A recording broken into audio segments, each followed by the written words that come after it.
I kind of liked having the infinite scroll on OneNote as well. So somebody asked me about OneNote as well. I think if you really want to live in OneNote all the time, you're probably better off with the BSR devices. Go for the color one, I think, with OneNote, because color's cool as well. Now, people talked about it's kind of a move towards luxury, but also it's cheaper than the other kind of luxury ones as well, isn't it? It's a move towards luxury, and it is kind of, you know, books doing the classic style, notebook style, and yet managing to undercut the price of Remarkable. It's likely to be, whatever Remarkable 3 comes out, it'll be more expensive than this.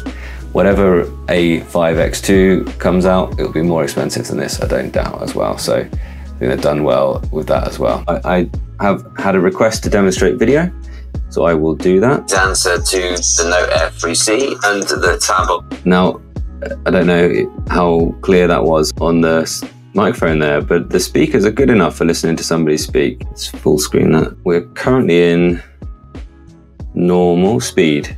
So for video, you would want to go right over there into X. It's actually not terrible. Somebody asked, can we have this but in color? I just think you wouldn't want a non-front lit device with color. You know, I think you want BSR and you want a front light with color at the minute. That's the thing about that. So color this thin isn't probably going to happen because it's not going to happen yet anyway. Somebody asked also for the voice to type conversion as well. So let me go ahead and get something where I can write into that. Actually, I find it pretty good in general. And I don't know if I've used it actually. It might force me to download a thing. Yeah, I think I did demonstrate it on the first video. So I've already downloaded the voice packages, and you can see it's pretty accurate pretty quickly. It isn't an issue, I think, with the voice transcription. And yeah, it's something that I have used quite a bit.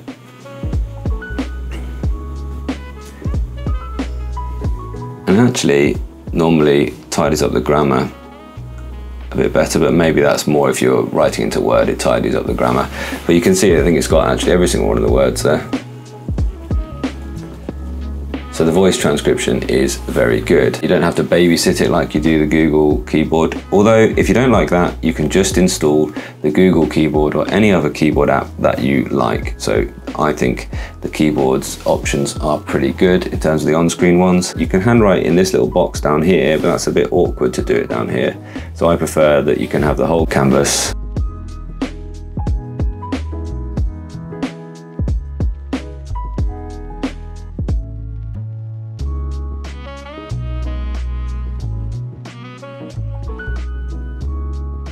Cool, huh? It's there, and that did do the grammar thing,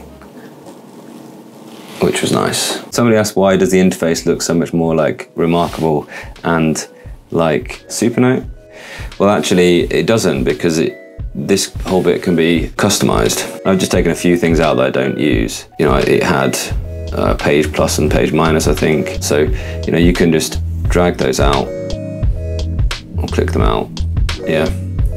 And then they don't show on the sidebar there. But I think in the marketing, they've chosen to limit the stuff that's shown on there just to make it feel a bit more minimalist, a bit more focused of the device.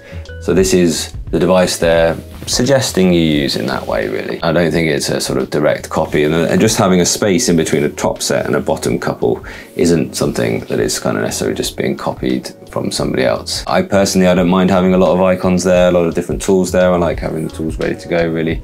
I'm not somebody that gets distracted all that easy when I'm in my zone. You can add up to 5 pens at the top there, just for quick access and quick change in between. You can also, if you want to, just install a whole new launcher and you have a whole new skin on that. So you can use Niagara Launcher, or you can use Microsoft Launcher, whatever you want to use on Android, you can just install it. We talked about palm rejection earlier as well. There's a couple of people concerned about that. Just make sure you get the pen nipped down nice and quickly.